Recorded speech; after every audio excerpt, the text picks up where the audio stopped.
Voir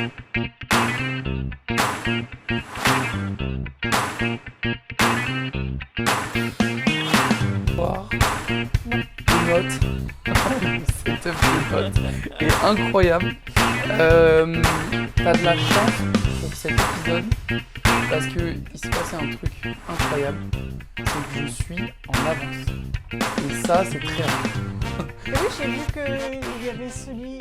Je suis quelqu'un de plutôt en retard dans la vie en général. Et donc là, je suis en avance, donc c'est assez incroyable, tu vois, je suis arrivé en avance.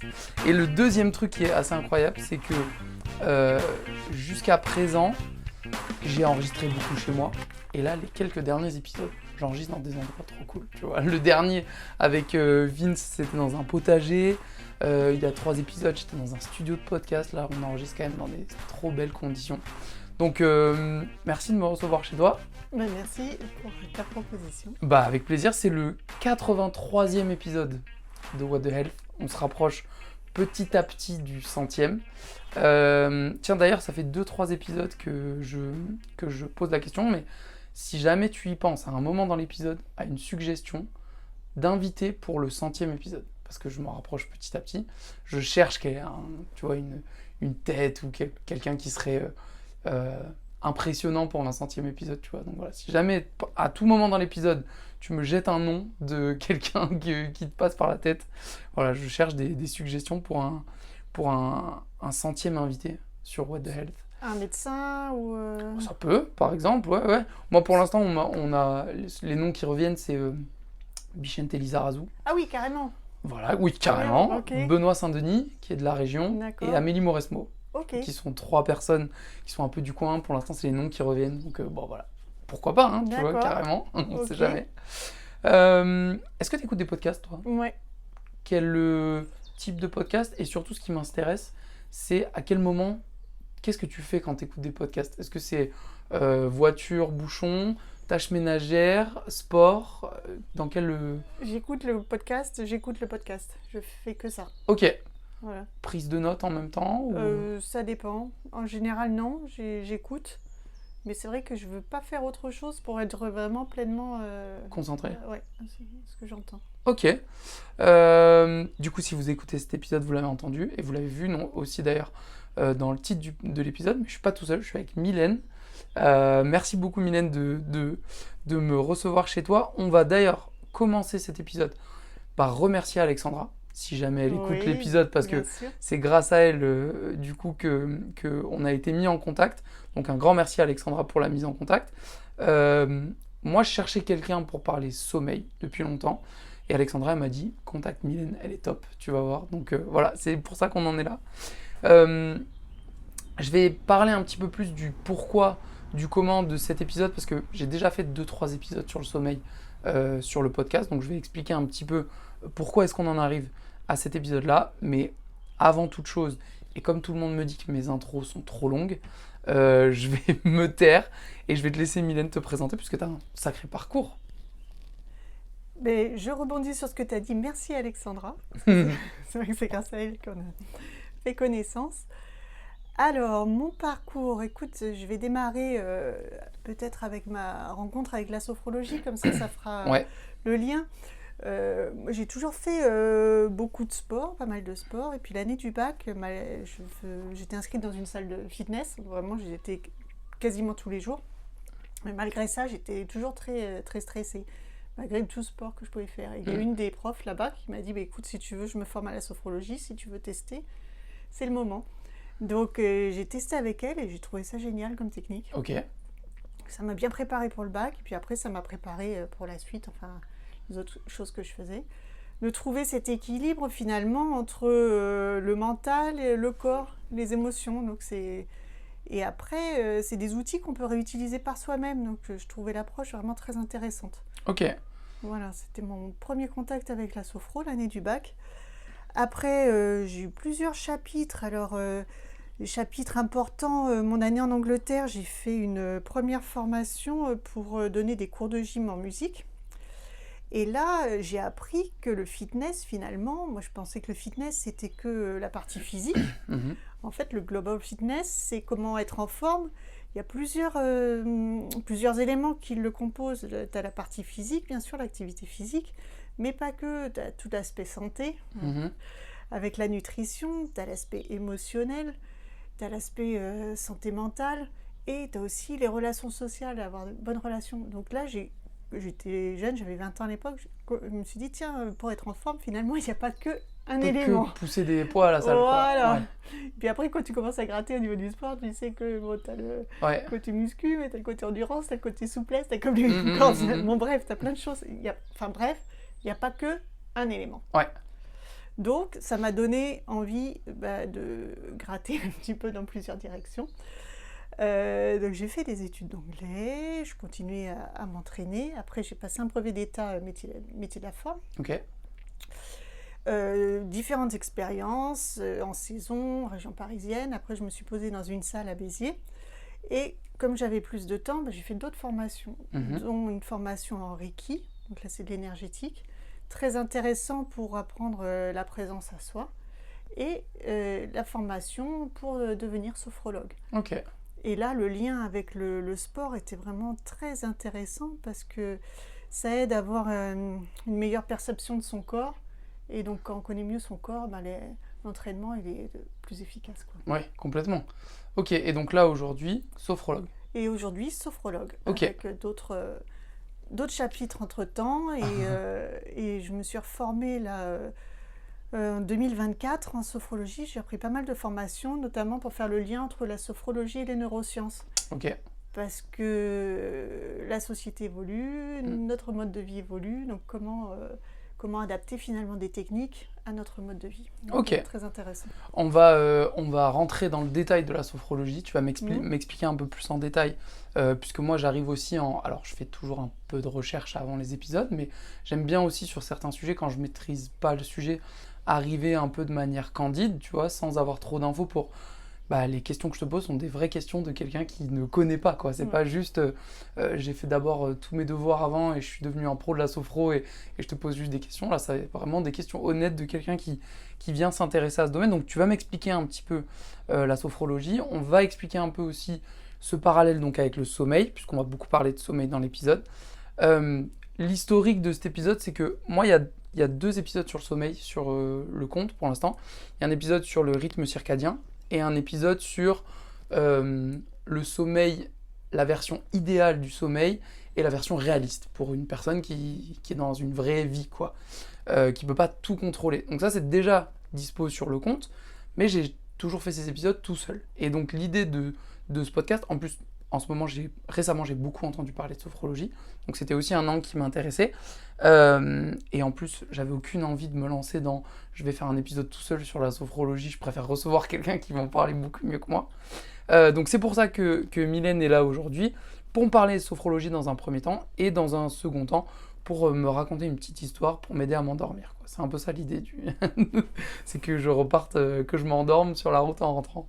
Non, par contre, j'aimerais bien qu'on réponde ensemble à une question dans cet épisode, qui serait un peu pour moi en fil rouge, c'est pourquoi est-ce qu'en 2026, alors qu'on sait tous que le sommeil est essentiel, et alors qu'on n'a jamais eu autant de moyens d'analyser le sommeil, pourquoi est-ce qu'on continue à mal dormir ? C'est un peu ça la question de cet épisode, à laquelle on va essayer de répondre tout au long de l'épisode. Donc, on va essayer de déconstruire quelques problèmes liés au sommeil, de comprendre l'importance réelle du sommeil, de parler de sophrologie et du rôle de la sophrologie dans le sommeil, d'essayer d'appréhender tout ce qui va être bonnes pratiques et erreurs fréquentes qu'on peut retrouver, et surtout d'essayer de comprendre comment est-ce qu'on peut reprendre le contrôle de son sommeil. C'est un peu ça aussi l'objectif. Ça fait plein de choses. Il y a beaucoup de choses dans cet épisode. Dans un premier temps, si on commence par déconstruire, ça te va comme programme déjà ? Oui. Question, parce que je t'ai envoyé plein d'infos. Allez, débrouille-toi avec toi. Voilà, donc si ça te va le programme, ça me va. Dans un premier temps, du coup, si on se dit que le sommeil aujourd'hui, on a beaucoup d'infos sur son sommeil, et pourtant, on dirait qu'il y a peu de passage à l'action, tu vois, de la part des gens qui ont accès à cette info, que ce soit via des podcasts, des newsletters, des réseaux sociaux, etc. L'info sur le nombre d'heures, les études commencent à se multiplier, etc. Pourtant, est-ce qu'il n'y a pas un manque de passage à l'action au final des gens pour leur sommeil à eux? J'ai envie de rebondir en disant qu'est-ce qu'on sait réellement sur le sommeil parce que tout le monde n'écoute pas de podcast, tout C'est le vrai, monde n'a pas accès aux réseaux sociaux c'est vrai. et qui se sent réellement concerné. Donc on peut inverser un petit peu l'angle de vue et puis moi j'aimerais surtout démarrer en disant est-ce qu'on connaît vraiment les risques quand on a des troubles du sommeil? Hmm. Savoir que ça a un impact au niveau cardiovasculaire, ça a un impact au niveau de notre qualité de vie, forcément une hausse de la sédentarité, une hausse de la prise de poids pour les Ouais. personnes qui préparent le corps pour cet été, un impact au niveau de la concentration, la baisse de la qualité des apprentissages, la mémorisation, une augmentation des états d'anxiété ou enfin du stress en général ou de l'émotivité. Et tout ça, c'est un manque de sommeil qui peut le créer. Voilà, les troubles du sommeil, ça c'est lié aux troubles du sommeil. Alors troubles du sommeil, c'est vaste, il n'y a pas que le manque de sommeil. Mais est-ce que tu penses que tous les trucs que tu m'as dit là, c'est des choses qui sont... ça arrive pas du jour au lendemain, tu vois ce que je veux dire?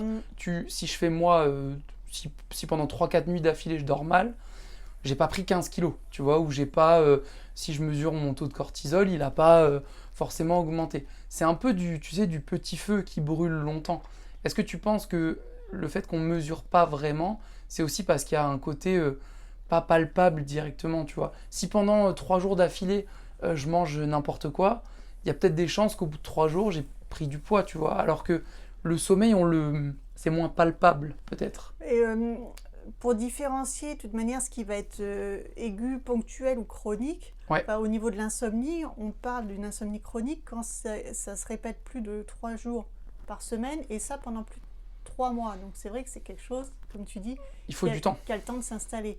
Et au départ, on n'est juste pas, on se sent pas concerné par l'information. Ouais. Finalement, on se dit trop d'informations, ouais, non, je m'en moque quoi. Si tu me dis, Mylène, j'ai une super information, je sais pas quoi, sur les moteurs de telle moto, je dis super, mais bon, je m'en fous. Quoi. Ouais, bon, c'est pas mon truc, quoi. Voilà. Ok. Donc, je me sens concernée par l'information. Après, on se dit, ouais, non, mais bon, c'est valable pour les autres, pas pour moi. Ouais. Et puis, un autre cas de figure, on se dit, non, ça va passer. Est-ce que du coup, on n'accepte pas que la fatigue, c'est devenu presque normal, tu vois, dans notre société? Est-ce qu'il n'y a pas aussi ce truc de dire, bon, bah, j'ai des enfants, je suis fatigué, c'est normal.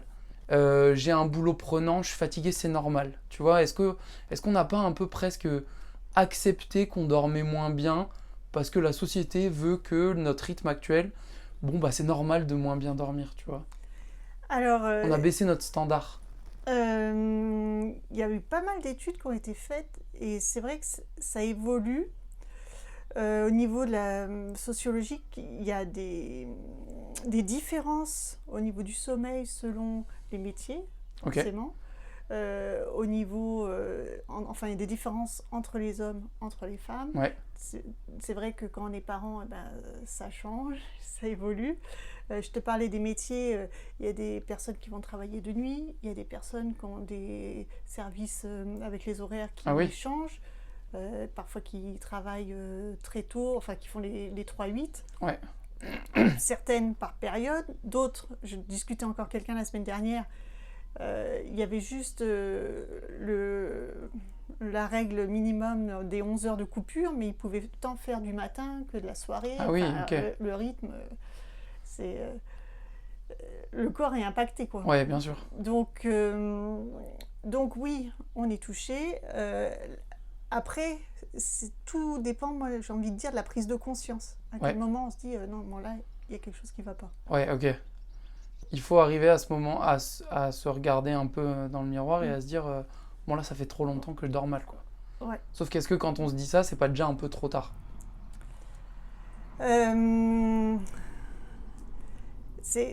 c'est vrai que quand est-ce qu'on réalise quelque chose, certaines personnes n'auront pas l'impression d'être fatiguées ou, comme tu dis, pour elles, c'est normal. L'auront accepté, ouais. Voilà, à quel moment on ouvre les yeux de dire bah non, Là, c'est trop, là. c'est pas normal d'être fatigué. Ouais.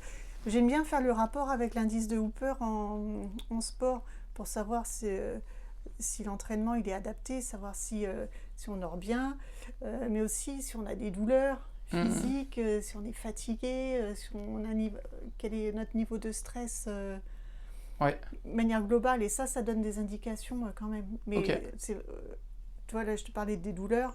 Le corps, quand même, c'est un bon indicateur. Oui, oui, s'écouter, c'est déjà une bonne... Mais s'écouter, ça s'apprend, parce que Ouais. tout le monde ne sait pas s'écouter. Est-ce que le sommeil, aujourd'hui, c'est pas aussi une variable d'ajustement? C'est-à-dire que c'est un des premiers trucs qu'on sacrifie. On va faire passer d'abord son travail, on va faire passer ensuite son social, ensuite on va peut-être même faire passer les écrans devant. Est-ce que le fait que le sommeil soit une variable d'ajustement aujourd'hui, c'est pas déjà là qu'il faut aller creuser comme problème du rapport au sommeil? Bah, t'as quelqu'un qui a fait une thèse là-dessus, justement, avec Ah. ce même titre, Ok. Le sommeil, une variable d'ajustement, différence Où je sociale et suis tombé... genrée au cours du cycle de vie. Donc c'est une thèse de Capucine Roche en 2022. Ok, Donc ça, c'est une étude au niveau sociologique, justement ce qui met en la lumière sur ces inégalités ouais, entre les hommes, les femmes, les différents métiers. Donc oui, ça existe. ok. C'est un truc qu'on a tendance à sacrifier plus que... Enfin, qui passe après dans notre hiérarchie des choses importantes, quoi. Ça, je dirais que c'est très personnel, parce que ça dépend aussi du rapport de chacun avec le sommeil. Et puis le sommeil, ça s'apprend depuis la petite enfance. Mhm. Donc si enfant, le sommeil, c'est considéré comme une punition. Allez, va dans ta chambre et tu dors. Ah oui. C'est un peu le sketch de Courtemanche. C'est un peu vieux, mais donc là, le sommeil, ça va pas être en lien avec quelque chose d'agréable. De De positif, voilà. Mais si par contre, enfant, le moment du coucher, tu as un rituel qui est agréable, c'est la douce transition, tu crées un moment cocon avec les parents où il y a le lit qui est tout doux, qui est moelleux, on raconte une histoire, on se raconte le moment de la journée. Là déjà, c'est pas la même configuration, ça va être quelque chose de plus positif. Donc c'est une éducation, je trouve. Et après, ça se répercute ensuite dans la vie d'adulte. Ouais, ok. Quel est mon rapport au sommeil ? Ouais, ok. Et si j'ai un bon rapport, je vais avoir envie de le conserver. Si c'est... c'est plus une corvée qu'autre chose. Voilà, et il faut que je dorme parce que on m'a dit que c'était important, mais je vais gratter un peu de temps dessus parce qu'il y a des trucs plus intéressants que dormir, quoi. Je posais la question, le sommeil, c'est quoi pour toi ? La première réponse est une nécessité. Bon, c'est nécessaire, donc je fais. Oui. Est-ce que même une fois qu'on arrive du coup à conscientiser l'importance du sommeil, j'ai l'impression qu'il y a une barrière de plus qu'on a aujourd'hui qui peut-être est aussi liée à notre rythme de vie actuel, qui est l'hyperstimulation qui fait que même quand je suis dans mon lit, que j'ai gardé mon habitude du cosy, alors peut-être que personne vient me lire une histoire aujourd'hui, tu vois, mais j'ai encore ce moment un peu, le lit c'est chouette, est-ce qu'on peut pas rajouter par-dessus une couche de stress, de rumination, d'hyperstimulation, et du coup d'un cerveau qui aujourd'hui arrive presque plus à complètement se couper, tu vois. Le corps est fatigué, mais le cerveau, lui, il dit, moi, il faut que je bouge encore, quoi. Vous voyez, ça a un nom, ça c'est l'hyper-éveil finalement, quand on a tous les systèmes en alerte. Alors qu'on est au fond de son lit. Voilà. Et donc, au niveau du système nerveux, tu as toute la mécanique qui se met en place pour finalement préparer le corps à l'action. Ouais. Même si tu dis, ouais, non, je suis fatiguée, mais finalement, tout est prêt pour passer parce qu'il y a une pensée qui a entraîné la stimulation de dire, ah oui, il faut que j'anticipe ça, ceci, cela. Ouais. Et donc, hop, la mécanique est repartie, alors que normalement, il faudrait que ça soit l'inverse, Ouais. le retour au calme pour préparer la nuit de sommeil. Ok, donc est-ce que tous ces problèmes-là qui sont liés au sommeil, c'est quoi la raison de tout ça? Est-ce que c'est on blâme la société actuelle? Est-ce que on blâme l'être humain en disant il se rend pas compte? D'où vient la source de ce problème? Alors, Est-ce que c'est un travail main dans la main des deux? de toute manière, je pense que tout est lié. Enfin, il y a beaucoup de choses qui sont liées. Tu as un psychologue clinicien, Charles Morin, qui a mis en avant l'importance de 3 éléments par rapport à l'insomnie. Enfin, c'est un questionnaire d'auto-évaluation pour mesurer les croyances qu'on a et les attitudes dysfonctionnelles qu'on peut avoir par rapport au sommeil. Et tu as 3 facteurs. Tu vas avoir des facteurs prédisposants, c'est-à-dire une tendance, comme on parlait tout à l'heure, à l'hyperéveil, un caractère qui peut avoir, où les traits d'anxiété sont marqués. Donc ça peut développer les risques d'anxiété. Ok. Mais ce n'est pas le seul facteur. Il y a d'autres facteurs. Il y a d'autres facteurs. Après, tu vas avoir des facteurs précipitants. Tu as un événement déclencheur. L'événement déclencheur, c'est un gros stress professionnel, ce qui se passe dans la vie, les accidents de la vie, les deuils, maladies ou un changement de vie. Ouais. Et après, tu peux avoir des facteurs perpétuants qui vont nous maintenir dans ça, c'est-à-dire des croyances. On peut avoir des fausses croyances par rapport au sommeil ou des comportements inadaptés. Ok. Ça peut être les écrans, par exemple. Ça peut être les écrans, exactement. Un repas très tard. Exactement. Consommer de l'alcool. Ouais. On sait que ça a une incidence au niveau du sommeil. Tu parlais des écrans, la lumière bleue. Ouais. Si on se réveille la nuit, scroller sur son téléphone, non, c'est des facteurs qui vont entretenir, tu vois, ces réveils et puis la difficulté pour se rendormir par la suite. Ok.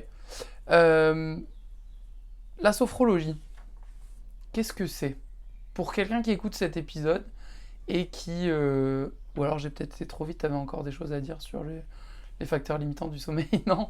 La sophrologie, est-ce que concrètement, tu peux m'expliquer ça? Et alors, ma grand-mère, à tout moment, écoute certains des épisodes du podcast.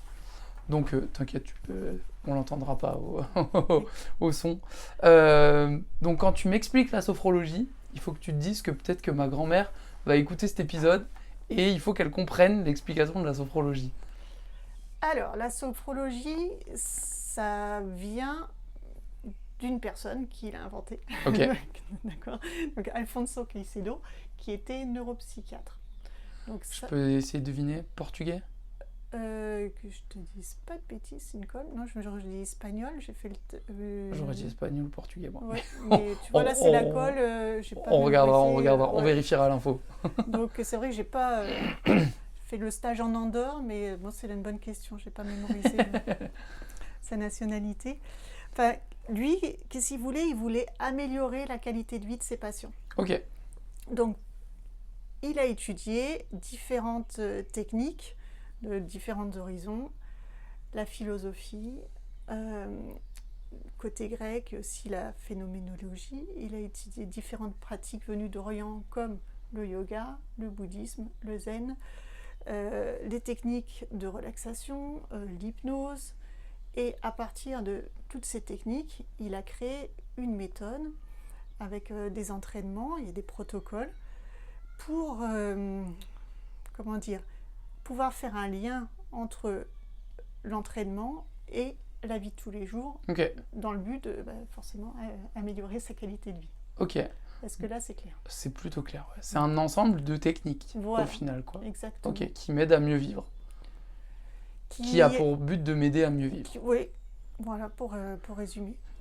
Et ça permet des prises de conscience. Ouais. Parce que c'est vrai que dans l'étymologie du terme sophrologie, tu as la conscience. Ah oui. Pour être en équilibre, si tu veux, l'étude de la conscience. Moi, quand j'ai fait mes recherches un petit peu pour préparer l'épisode, je suis tombé sur beaucoup d'associations de sophrologie et de méditation. C'est quoi la différence entre les deux? Est-ce que la méditation fait partie des techniques de sophrologie ou alors est-ce qu'il y a un lien entre les deux? Alors, si tu veux, la méditation, si on prend la partie étymologie du terme, alors le terme latin, ça veut dire observer. Ok. Alors, qu'en sophrologie, le corps vraiment fait partie de la séance. Pour t'expliquer une séance de sophrologie, au départ, tu vois, on a notre état là où on est en ce moment, où on est vigilant à ce qu'on fait, mais on peut avoir des sollicitations, déranger ou autre. On va apprendre à se détendre physiquement et mentalement pour arriver à un seuil qui va être juste à la limite du sommeil. Okay. Et là, à ce niveau-là, il y a des techniques d'activation qu'on va apprendre, mettre en place. Et ensuite, il y a une reprise du tonus musculaire où on retrouve notre état de vigilance pour reprendre notre vie tous les jours. Ok. Pourquoi est-ce que ça marche sur le sommeil, alors, la sophrologie? Justement, parce qu'on apprend à se détendre physiquement, mentalement. Les deux sont liés. En sophrologie, tu as le principe d'action positive, c'est qu'un élément positif va se répercuter sur l'ensemble de l'être, sur l'ensemble de la conscience. J'ai la sensation de détente qui va ensuite se propager, se diffuser. Voilà. Donc on va apprendre à retrouver son calme, réguler le système nerveux beaucoup plus facilement pour... Comment ça se passe du coup une séance de sophrologie? Est-ce que ça se fait forcément avec dans un cabinet avec un professionnel? Est-ce que on peut retrouver je sais pas, tu vois, comme en yoga on va parler de certains flows. Est-ce qu'on va pouvoir retrouver un flow de sophrologie comme on pourrait retrouver en cohérence cardiaque, tu vois, du box breathing ou des trucs comme ça? Une séance de... Alors, je connaissais pas le flow en yoga. Je connaissais l'état de flow quand on est bien. Ah oui, non, le flow, tu sais, le courant, le processus, quoi, l'enchaînement des pauses, tu vois. Est-ce qu'en sophrologie, il y a un blueprint, un truc écrit de au début vous faites ça, après vous faites ça, et le résultat c'est ça, tu vois? Est-ce que je peux faire moi, tout seul chez moi, de la sophrologie? Alors... en sophrologie, au départ, il faut prendre ça comme un apprentissage. Ouais. D'accord. Le sophrologue va s'adapter à la personne qu'il a en face de lui pour adapter la séance en temps réel en fonction de la personne qu'il a en face de lui. Donc la première partie de la séance, si tu veux, il y a un dialogue où, tu vois, par exemple, si je fais une séance avec toi, je vais essayer de bien comprendre, enregistrer les mots de vocabulaire que tu utilises, prendre les informations qui sont pertinentes pour pouvoir après m'adapter au mieux. Et vraiment, il faut prendre ça comme un apprentissage, c'est-à-dire qu'une technique permet, c'est comme un pas qui te permet d'avancer l'un après l'autre. D'accord. En yoga, tu parlais de l'exemple du yoga, bien que je ne connaisse pas trop le nom des figures, mais tu ne vas pas faire les figures les plus difficiles quand tu démarres. Tu démarres petit à petit. Voilà, en musculation, tu vas pas développer 100 kg développé couché si tu jamais viens d'arriver. Voilà, si tu n'as jamais fait le muscle de ta vie. Quoi. Mais même si tu fais un parallèle, tu vois, on parlait de méditation, tu vas pas faire 45 minutes les yeux fermés sans aucun guide, la première fois que tu te dis je vais faire de la méditation, quoi. Tu vas commencer par une première étape, déjà 1 minute, avec quelqu'un qui t'aide. Il y a cette idée de progression aussi. Il y a cette idée de progression, et notamment quand on a tendance à partir dans le mental rapidement. Parce que une personne qui a tendance à partir dans le mental, tu dis vas-y, assieds-toi, respire, ou ça peut être super stressant, où la personne, elle va faire scolairement le truc, elle va s'asseoir, mais tu as l'impression qu'elle fait sa séance, mais en fait, elle est partie dans le mental. Dans sa tête, elle est ailleurs, et ça va pas du tout être constructif. Donc, L'idée, c'est d'apprendre comment je peux retrouver mes sensations grâce à mon corps, proprioception, enfin interoception, proprioception, comment mon corps, où mon corps est situé dans l'espace. Ça va me rassurer, ça va rassurer le cerveau. À partir de là, je vais amener la respiration petit à petit. Et après, je vais amener des techniques plus spécifiques au fur et à mesure. Tu as des techniques pour apprendre à te détendre, tu as des techniques pour apprendre à déplacer, évacuer les tensions. Après, tu as d'autres techniques au fur et à mesure, comme une progression pour cheminer, quoi. Ok. Donc si moi j'écoute cet épisode et que je me dis ok, la sophrologie ça m'intéresse, est-ce qu'on peut donner, je sais pas, un petit truc à faire, tu vois, le soir avant de se coucher, qui pourrait participer à mieux s'endormir, plus vite, se calmer, se détendre? Est-ce qu'il y a un petit exercice, un petit truc qu'on pourrait mettre en place? Alors, je voudrais quand même mettre en lumière quelque chose, c'est que la sophrologie, la séance de sophrologie va être liée au sophrologue. Tu vois, on a remercié Alexandra au démarrage. Moi, mon premier métier, je suis éducatrice sportive, donc mon approche, c'est vrai qu'elle est vraiment liée au corps. Mon phrasé va être très épuré. Un autre sophrologue, je suis sûre que les séances d'Alexandra sont différentes des miennes. D'accord. Elles sont super pour en avoir vécu une, mais c'est différent.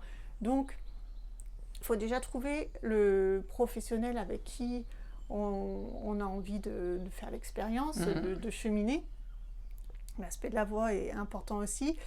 Et l'exercice magique, et ben ça, j'ai du mal avec ça, tu vois. Ok. Ça, j'ai du mal avec ça parce que l'idée de la sophrologie aussi, c'est l'adaptation. Donc, en fonction de la personne, de proposer ce qui va être adapté par rapport à sa situation donnée. Si je te dis fais tel exercice, mais toi, tu en as déjà fait, bon, c'est toujours intéressant de le faire, tu me diras, parce qu'à chaque fois, il y a une découverte. Mais là, moi, je suis un peu frileuse vis-à-vis de l'exercice magique. Parce que c'est très individualisé au final. Ouais. Ok. Alors, c'est comme si je te dis, j'ai envie de prendre du muscle aux cuisses, qu'est-ce que je fais? Bah, tu vas me dire, déjà, il faut que je sache, est-ce que tu sais faire un squat? Est-ce que tu as des douleurs? Est-ce que tu as... En fait, tu traiterais l'exercice à faire avant le sommeil de la même manière qu'un exercice physique où en fait, tu as besoin d'avoir plein d'infos sur la personne avant de lui donner un protocole, quoi. Et puis là, tu me parles des squats, on sait très bien ce qui va influencer aussi, c'est le nombre de répétitions, la vitesse à laquelle tu le fais, ton temps de récup. Il y a tellement ta qualité de mouvement, la longueur de tes fémurs. Il y a tellement de paramètres qui rentrent en compte. Alors, déjà, quelque chose qui est facile à faire, c'est faire un petit pas de côté, prendre un petit temps de pause. Mon compte, c'est 5 minutes de pause, c'est pas pour rien. C'est, quand on a la tête dans le guidon, de juste, au moins, lever la tête. Sortir la tête de l'eau. Et après, ça permet de déboucher sur autre chose, d'avoir envie d'aller plus loin. Ok. J'allais te poser du coup une question sur si je me réveille dans la nuit, est-ce qu'il y a un moyen simple de me rendormir ou tu vois quelque chose qui permet de calmer mon esprit? Est-ce qu'on peut dire de manière générale qu'un retour à prendre conscience de comment on respire, ça peut déjà être un premier pas vers se calmer? Oui, et puis d'abord, prendre conscience comment on respire. Pour quelqu'un qui n'en a pas l'habitude, c'est un sacré défi. C'est vrai. C'est vrai. Bon, déjà, on respire. Bonne nouvelle. Mais, alors, je me réveille au milieu de la nuit. Déjà, de pas... Tu vois, on tombe dans les injonctions, super. Parce que le premier réflexe, c'est de regarder l'heure et de dire « Oh, punaise, ça y est, je suis réveillée. » Il est 3 heures. Et on est reparti. Bon, alors, si c'est possible, de ne pas trop se focaliser sur l'heure et le téléphone. Le timing, éviter de scroller. Au niveau des recommandations, certaines recommandations insistent sur le fait d'associer le lit au sommeil, si on sent qu'on est vraiment réveillé, de se lever carrément, de faire une activité tranquille en dehors du lit, et quand on ressent les signes physiques du sommeil, retourner se coucher. Ok. Que le lit soit pas un lieu de cogitation je tourne et je ouais, retourne et hop, j'arrive pas à dormir. Ouais. Il vaut mieux se lever, faire quelque chose et revenir après. Et faire quelque chose tranquille. Oui, bien sûr. Parce que si c'était parti Par- pour ouais, faire voilà. le nettoyage de printemps en pleine nuit... Partez pas dans le jardin tondre la pelouse à 3h du mat, ça vous aidera pas à vous rendormir. Ouais. Donc, il y a ça. Dédramatiser, parce que finalement, on se réveille tous la nuit, on a tous des micro-réveils la nuit, parce que le sommeil, finalement, c'est une succession de cycles, et chaque cycle est constitué de différentes étapes où on passe sommeil léger, sommeil plus profond, donc tout ça, ça s'alterne. Donc on a tous des micro-réveils, mais la plupart du temps, on n'en a pas conscience. Alors, si on se réveille, dédramatiser. Ok. Et trouver après ce qui va permettre de nous rassurer. Alors c'est vrai que quand on a pris l'habitude de revenir à son corps, comme tu l'as dit, après revenir à sa respiration, merci. Ça aide. Ok.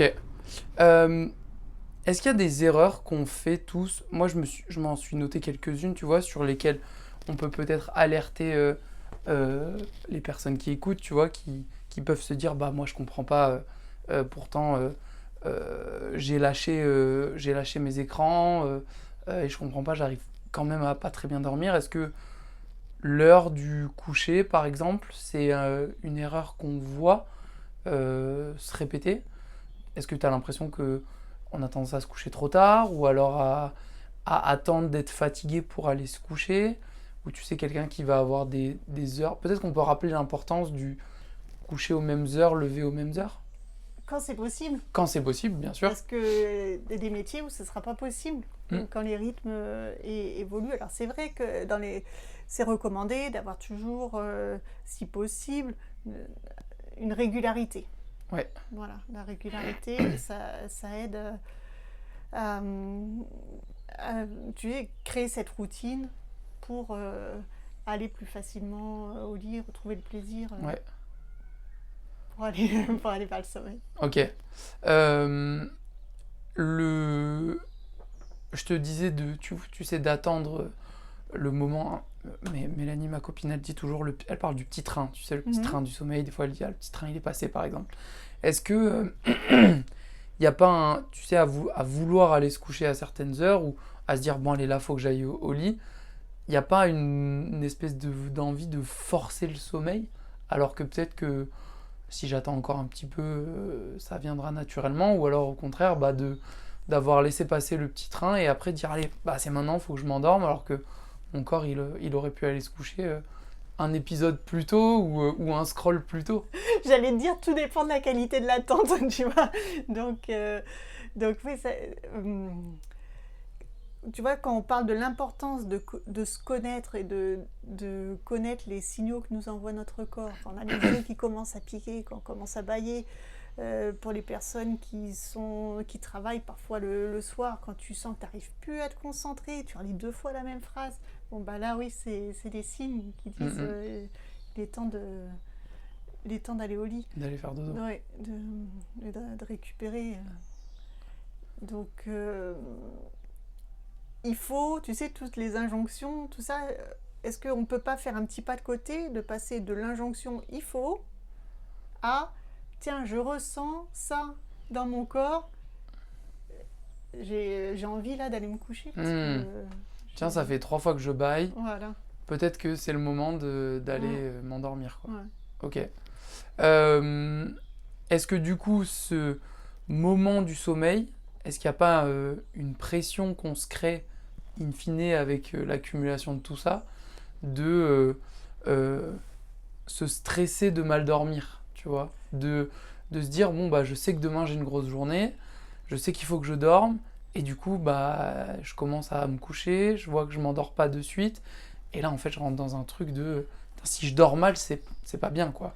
Oui, puis c'est vrai que ça peut devenir anxiogène pour certaines personnes qui ont du mal à trouver le sommeil le soir ou qui se réveillent au milieu de la nuit. On dit allez, ça y est, c'est l'heure d'aller se coucher, mais je sais très bien que je vais pas m'endormir, je vais me réveiller. Et alors Ouais. là, hop, Je suis rentré dans voilà, un... les conditions, c'est pas, c'est pas optimal.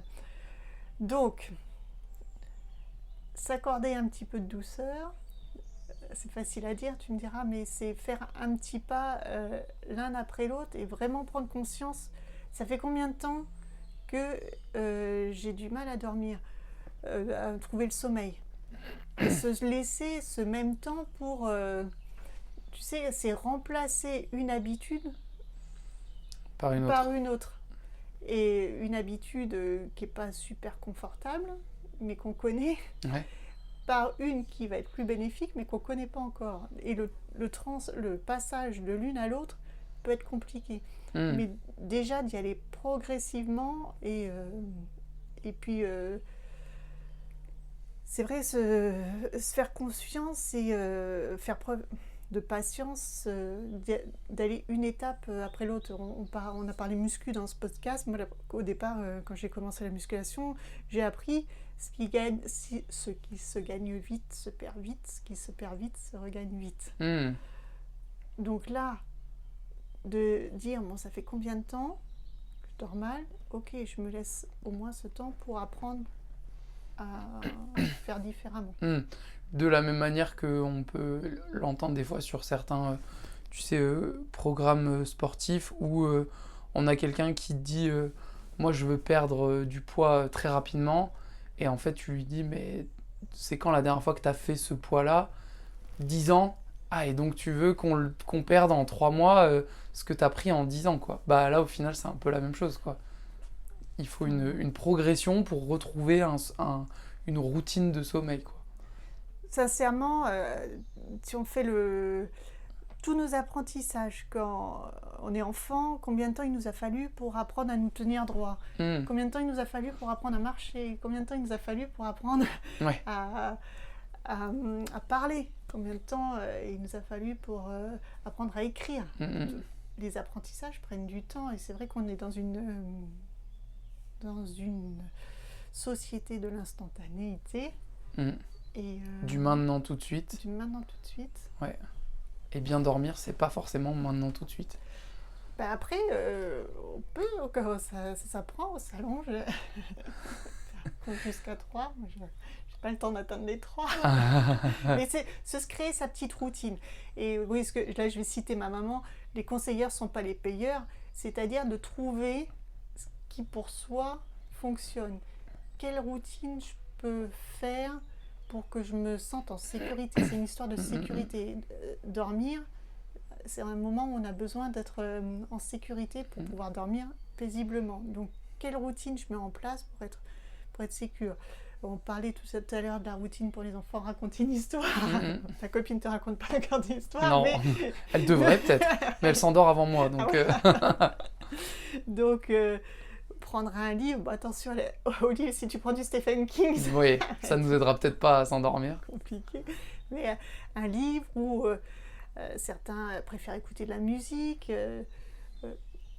Ça dépend le type de... Pareil, peut-être certains types de musique. Je m'endors avec de la CDC. Ou alors écouter un podcast, écouter un livre audio. Trouver ce qui pour soi va fonctionner. Alors c'est vrai, on parlait du sport. Il va favoriser une activité physique plutôt tranquille le soir. Privilégier plutôt ce qui va être étirement, un stretch pour tranquille plutôt que... Une grosse séance d'intensité très élevée. Ouais, voilà. Moi, si je peux partager du coup un truc qui a marché pour moi, ça a été et c'est pour ça que je fais des parallèles avec la méditation, ça a été pendant un temps de faire un travail de méditation pendant lequel mon seul objectif était d'essayer de créer dans ma tête un lieu rassurant. Donc, je vais pas partager mon lieu rassurant à tout le monde, mais ça allait jusqu'à essayer de conscientiser le vent, les bruits, tu vois, le tactile, qu'est-ce qu'il y a autour de moi, de tourner la tête, de voir tout ça. Et en fait, de travailler sur ce lieu, bah, quand j'ai du mal à m'endormir, j'essaie juste dans ma tête de retourner dans ce lieu. Et comme ça m'aide à me retrouver dans un endroit qui me rappelle un moment où j'étais détendu. Et en fait, je m'endors maintenant de suite quand je reviens dans ce lieu, quoi. Voilà, bah exactement, tu as tout dit, il faut trouver ce qui pour soi va fonctionner. Déjà, de pouvoir évoquer, visualiser, bon, ça implique une bonne pratique, pouvoir visualiser, faire appel à ses sens, qu'est-ce que j'entends, qu'est-ce que je ressens, ça c'est super comme technique. Mais pour certaines personnes, dans la journée, le simple fait de dire, bon, bah, là, tu t'assois, tu te poses, juste ça. Ah bah non, c'est pas possible, après je reprends. Ouais. Donc, trouver les petites étapes, l'une après l'autre, qui vont faire que qu'est-ce qui fait que je me sens rassurée, j'ai trouvé mon lieu, j'ai trouvé... Il y a un truc dont on a parlé l'autre jour quand on a un peu discuté du podcast, et j'aimerais que tu m'en parles aussi. On a parlé du stress autour du sommeil. Moi, j'ai un bracelet connecté qui, du coup, analyse plein de choses, dont mon sommeil. Est-ce que ce stress du sommeil, on parlait au tout début de l'épisode, je disais on n'a jamais eu autant accès à de la data sur le sommeil, etc. Est-ce que ça, pour toi, ça peut être une cause de stress lié au sommeil? Alors là, je vais peut-être faire la vieille par rapport à ça. Mais moi, je trouve que c'est important d'apprendre à se connaître soi. Alors, si c'est un outil qui peut t'aider à un moment donné à mieux te connaître, je dis pourquoi pas. Ouais. Je ferme pas les portes. Mais après, si ça devient un outil, si ça devient un objet de dépendance, je dis attention. Les idées, si un jour, je ne sais pas comment ça fonctionne, batterie ou pour une raison XY, elle est cassée, elle ne fonctionne plus, comment je vais dormir, bon, problème. Donc, ça m'est arrivé il n'y a pas si longtemps, tu vois, en vacances, j'ai oublié mon chargeur et j'avais 3 jours d'autonomie et on partait 7 jours en vacances. Et au bout du 3e jour, ça s'est arrêté et je me suis retrouvé, du coup, pendant 3 jours, sans aucune donnée sur mon sommeil. Et comment t'as dormi? Très bien. Bon, voilà. Parce que j'ai fait un boulot aussi pour m'en détacher, parce qu'au début, par contre, quand j'ai eu au tout début ce bracelet, pendant la première année, j'ai été très attaché le matin à la donnée que j'avais sur ma nuit. C'est-à-dire que si c'était dans le rouge, je pouvais, moi, commencer ma journée en me disant j'ai passé une mauvaise journée. Alors que peut-être que j'avais bien dormi et que le rouge était... Enfin, c'est juste une donnée parmi d'autres, quoi. Mais j'étais très attaché à ça, ouais. Voilà. Donc, tout... Tu vois, tu as parlé justement de l'attachement.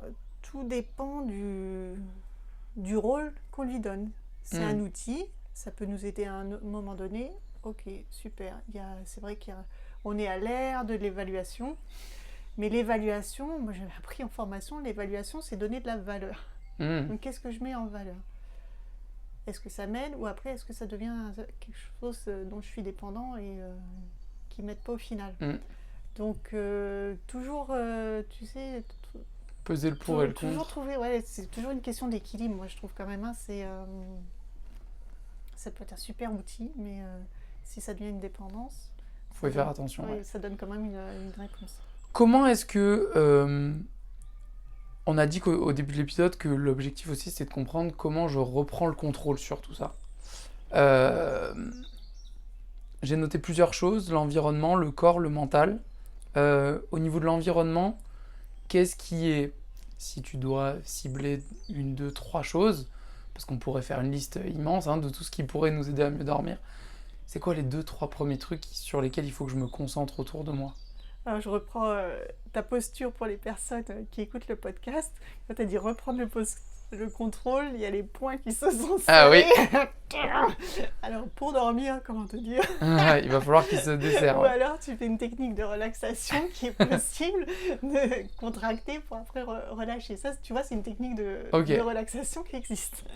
D'amener une contraction musculaire, tu sais, pour avoir un relâchement après, derrière. Ouais. Avoir la détente. Ok. Ça existe. Donc, tu me disais reprendre le contrôle? C'est quoi? En premier, c'est quoi? C'est les écrans, c'est la lumière, c'est la literie, c'est... Et là, tu vas dire que mes réponses se ressemblent. Je vais dire ça dépend de là où tu en es à l'instant présent. C'est au niveau des recommandations. C'est vrai que...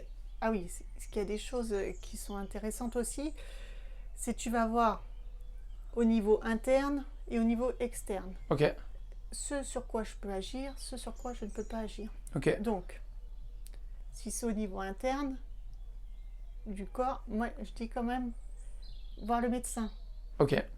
Si déjà les troubles du sommeil, ça fait plusieurs jours, plusieurs semaines, plusieurs mois où on a des troubles du sommeil, on va voir le médecin. S'il y a besoin après d'orienter vers un autre professionnel, psychologue ou autre, de faire trouver le bon interlocuteur. Après, au niveau externe, comme tu dis, il y a la qualité de l'environnement. On sait que pour mieux dormir, il vaut mieux un environnement pas trop chaud. Attention aux nuisances sonores. Qu'est-ce que je peux modifier dans mon environnement? Tu sais, on parlait du petit cocon tout à l'heure. Qu'est-ce qui va me permettre de créer ce cocon? Ok. L'alimentation. Certaines personnes ne mangent pas assez le soir. Ok. Et d'ailleurs, moi, à un moment donné, quand j'ai vu quand je donnais des cours dans une salle de fitness, selon les cours que je donnais, au départ, je me réveillais la nuit parce que j'avais faim.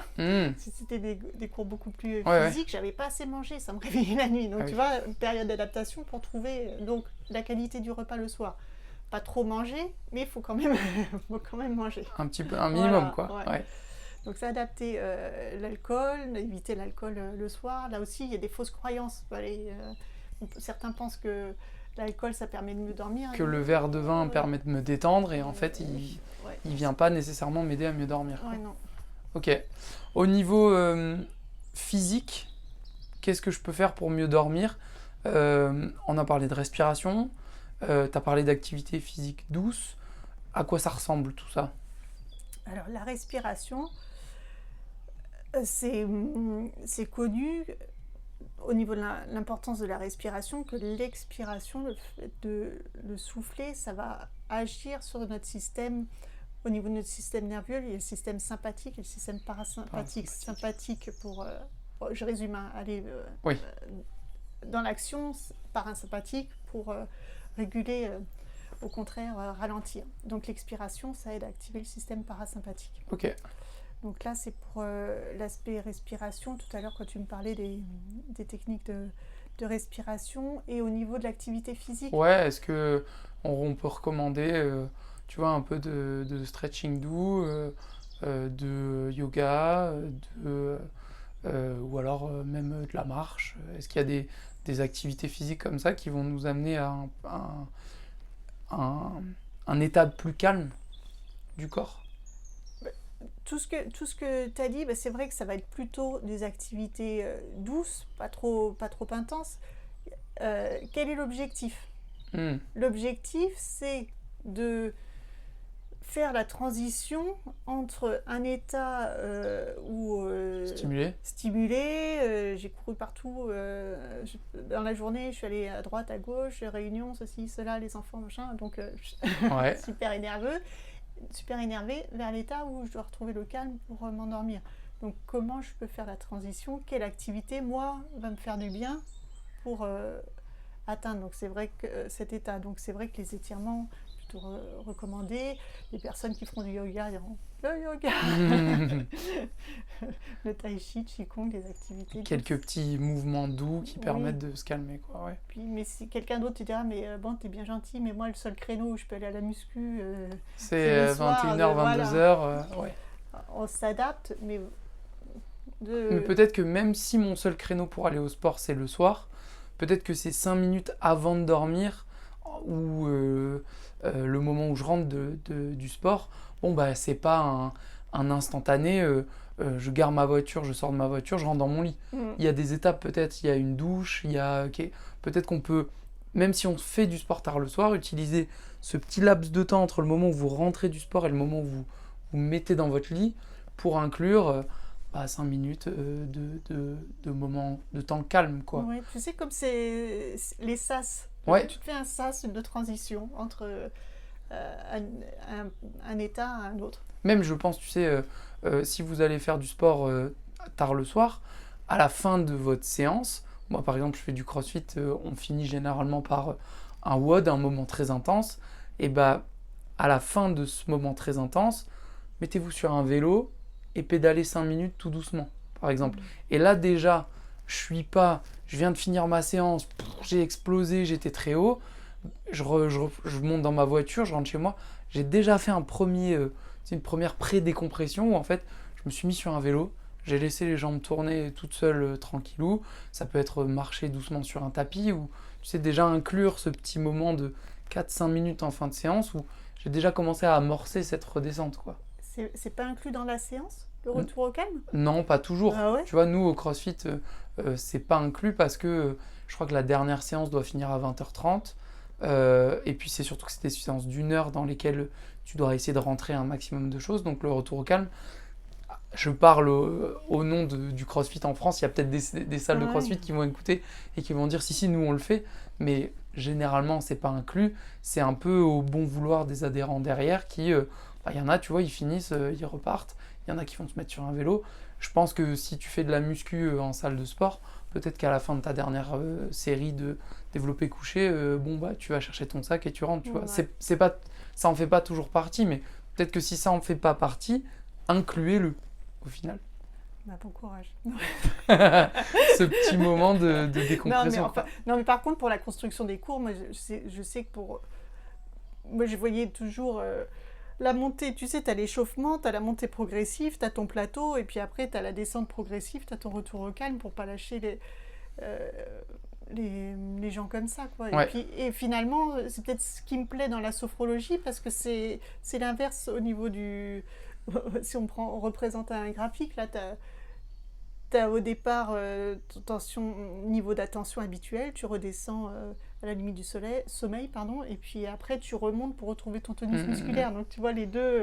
Mais tu sais, on a parlé de yoga, et c'est ça que j'aime bien moi aussi dans le yoga, c'est que il y a un moment de calme à la fin de chaque séance, tu vois. Et ça, c'est inclus dans la séance, et tous les types de yoga le font d'ailleurs, mais toutes les fois où j'ai fait du yoga, même quand ça a été... des fois, c'est du très profond, très lent, mais j'ai fait des séances de yoga très dynamiques. Ouais. Et bien, à la fin des séances, il y a quasiment tout le temps ce moment de allongé sur le tapis, les mains de chaque côté, les yeux fermés, et pendant 1, 2, 3 minutes, on redescend, quoi. Donc, c'est déjà un premier... On parlait de sas, tu vois. Ce premier sas de décompression, il est bien. Si ensuite, on rentre chez soi et que on a une douche, et ben peut-être que dans la douche, ça coûte rien de se reconcentrer sur sa respiration, puis on embraye avec le moment où on va au lit. En fait, il y a plein de moments où même si on est à fond tout le temps, on peut caler ces petits moments de décompression, quoi, de retour au calme. Une des techniques que j'ai apprises quand j'ai fait des séances, des formations, c'est une technique de 2 minutes pour apprendre en 2 minutes à faire une coupure pour justement tu sais, apprendre à... C'est pas freiner, mais c'est au moins lever le pied. Ouais. C'est pas grand chose. On entend souvent l'excuse de j'ai pas le temps. Ce temps, on peut 2 minutes dans sa voiture. Je reprends l'exemple de la salle de sport, mais tu rentres de la salle, tu sais que tu vas arriver chez toi, tu vas avoir tes enfants qui sont là, ça va faire du bruit et tout. Bah, quand on se gare, 1 minute, garé là, on ferme les yeux, 15-16 respirations en 1 minute, terminé, quoi. Rien que ça, déjà, ça permet d'amorcer ce petit... J'ai quelques questions en vrac avant de terminer l'épisode pour toi. C'était quoi ton rapport au sommeil avant la sophrologie? Tu parlais de stress au début, du coup, qui faisait que tu n'arrivais pas à le calmer. Est-ce que ça voulait dire que tu dormais aussi pas très bien? Non, moi j'ai de la chance. Toujours bien dormi?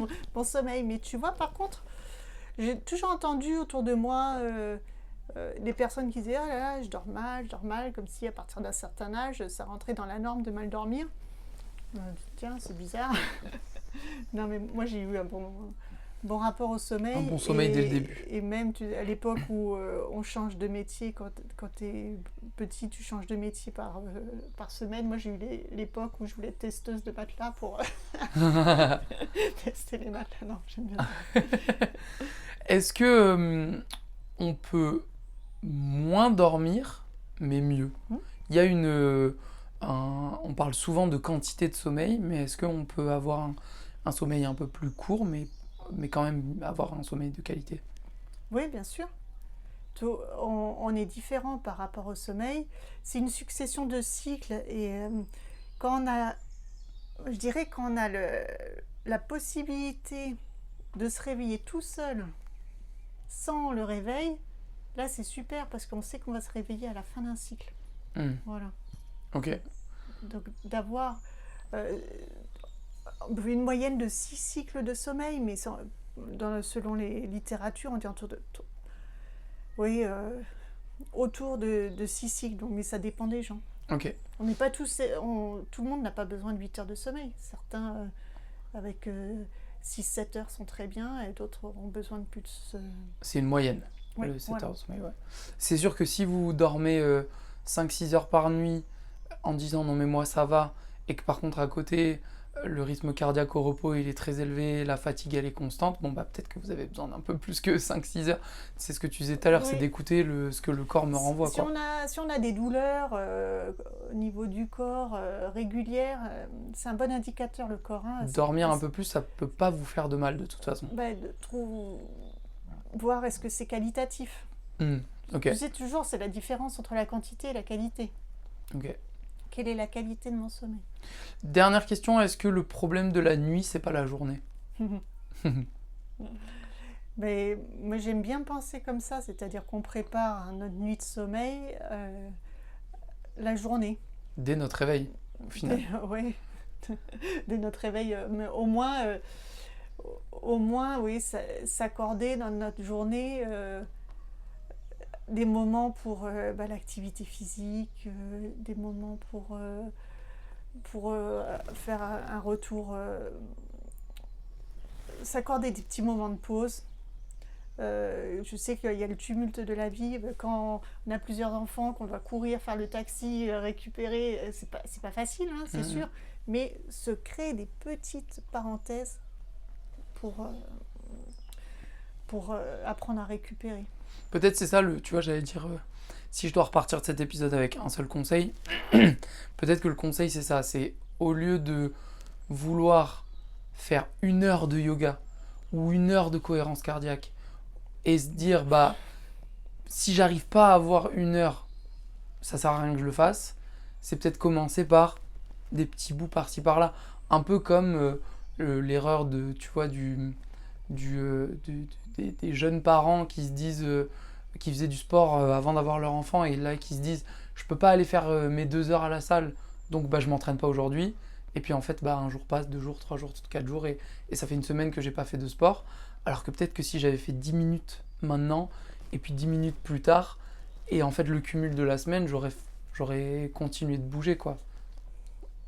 Comment est-ce qu'on peut l'intégrer facilement à notre quotidien? Parce que c'est vrai que si on le perçoit comme quelque chose qui va être une contrainte, qui va être compliqué, déjà, bon, c'est plié d'avance. Mais si on arrive à se créer une petite ouverture de dire, allez, hop, s'il y a besoin, je le marque dans mon emploi du temps, sinon, si la personne fonctionne mieux le matin, le midi ou le soir, allez, de 8h30 à 8h45, mon temps pour moi. Moi. Respiration. Alors là, tu es focus sur la respiration, ou ça peut être mobilisation articulaire, ça peut être quelque chose. Qu'est-ce qui fonctionne pour moi? Est-ce que je peux marcher en pleine nature? Est-ce que si par mes contraintes professionnelles, je travaille beaucoup en intérieur, à quel moment je peux me retrouver en extérieur, profiter de la lumière naturelle? Des petits trucs qu'on peut mettre facilement dans son quotidien. Et puis au final tester des choses. Peut-être que c'est ça aussi le conseil, c'est pour répondre à ce que tu dis, qu'est-ce qui marche pour moi, bah commencer par tester plein de choses et pas juste bon je l'ai fait 2 fois, à 2 fois je me suis assis et les yeux fermés pendant 5 minutes, ça n'a rien changé à ma vie, je passe à autre chose quoi. Essayer de tester ça pendant 1 semaine, 10 jours, 15 jours, 3 semaines. Et puis bon, bah voilà, que ça devienne un peu une habitude. Si au bout d'un moment, vous n'en voyez pas le bienfait, bon bah on teste autre chose quoi. Mais de tester plein de choses. Oui, c'est une belle approche d'essayer quelque chose qui va fonctionner et trouver du plaisir dans ce qu'on fait finalement. l'apprentissage, il y a quand même la notion de plaisir pour que ça reste régulier, quotidien, et que ça soit sur le long terme. Ok. Les gens qui s'inscrivaient à la salle, ah, j'ai pris un abonnement chouette. Je dis, vous avez pris un abonnement à vie avec votre corps, ils m'ont regardé. L'idée, c'est quand même Ouais. de s'accorder du temps qualitatif pour soi, Est-ce qu'on a oublié des choses? probablement. Est-ce que l'épisode n'est pas quand même bien complet? Probablement aussi. On a abordé beaucoup de choses. Alors l'idée principale par rapport au sommeil, est-ce que c'est ponctuel? Si c'est ponctuel, c'est pas grave, ça arrive. Mais si ça devient un peu répétitif, chronique, en parler à son médecin qui dirigera vers le professionnel le plus adapté à la situation. Est-ce que c'est un psychologue? Est-ce que c'est la sophro? Est-ce que c'est la pratique d'une activité physique? Qu'est-ce qui va me correspondre à un moment donné pour améliorer et puis se laisser un petit peu de temps. Merci beaucoup Mylène. Merci à toi. C'était très bien, c'était vraiment un plaisir, beaucoup de choses dans cet épisode. J'espère que écoutez-le avant de dormir, peut-être que ça vous aidera à vous endormir. Si ma voix vous a endormi. Si je termine cet épisode et que j'ai adoré ce que tu nous as raconté, où est-ce que je peux en savoir plus? Où est-ce que je peux te retrouver? Alors, pour les personnes qui utilisent Instagram, c'est 5 minutes de pause. Ouais. 5, le chiffre 5. Après, sur LinkedIn, mon nom complet. Ouais. Mylène Fusilier-Cassis. Ouais. Ou Rezalib. Voilà. Ok. De toute façon, il y aura tous les liens seront indiqués. Donc, vous aurez qu'à cliquer, qu'à retrouver les liens vers les comptes de Mylène. Et puis, si ça vous intéresse, donc toi, tu es dans le Pays Basque. Mais tu peux faire de la visio, de la distance? Alors, sophrologie en cabinet dans les Landes, en Grèce, et beaucoup en visio. Ok, finalement, ouais. Voilà, donc même si vous n'êtes pas physiquement dans les Landes, vous pouvez quand même contacter Mylène. Je rappelle juste 3 petits trucs avant de terminer l'épisode. Si vous voulez soutenir ce podcast, le premier moyen de le faire, c'est laisser un avis ou un commentaire sur Spotify. C'est le seul moyen de faire remonter un podcast dans les rankings de Spotify. Donc vous laissez un petit avis ou un petit commentaire. Deuxième chose, c'est partager cet épisode. Donc si ça vous a plu, soit vous faites une petite story avec le lien, vous repartagez le post, vous envoyez le lien du podcast à quelqu'un qui dort mal, peut-être que ça l'intéressera pour l'écouter. Et le troisième moyen, c'est de rejoindre le compte Instagram de What the Health. Donc c'est @What the Health, le podcast, tout attaché en minuscules. Et en général, j'annonce les prochains invités. Il se peut qu'il y ait de temps en temps des jeux concours. Si je trouve un concours qui peut être intéressant avec l'invité par exemple. Il y a des petits récaps de certains concepts des épisodes. Enfin, voilà. Il y a du petit contenu en plus. Et puis de manière générale, c'est là qu'on essaie de créer la communauté What the Health. Donc voilà, si vous en faites un des 3, c'est incroyable. Si vous faites les 3, bon alors là vous êtes mon auditeur préféré officiellement. Merci beaucoup Mylène. Merci à toi. Et puis on va se dire à très vite du coup pour le 84e épisode de What the Health. Je rappelle d'ailleurs, n'oubliez pas de faire vos propositions d'invités pour la 100e. Si vous avez écouté jusqu'ici et que vous avez un nom en tête, vous me l'envoyez et puis on verra ce qu'on peut faire. Merci beaucoup Mylène. Merci à toi. À très vite tout le monde.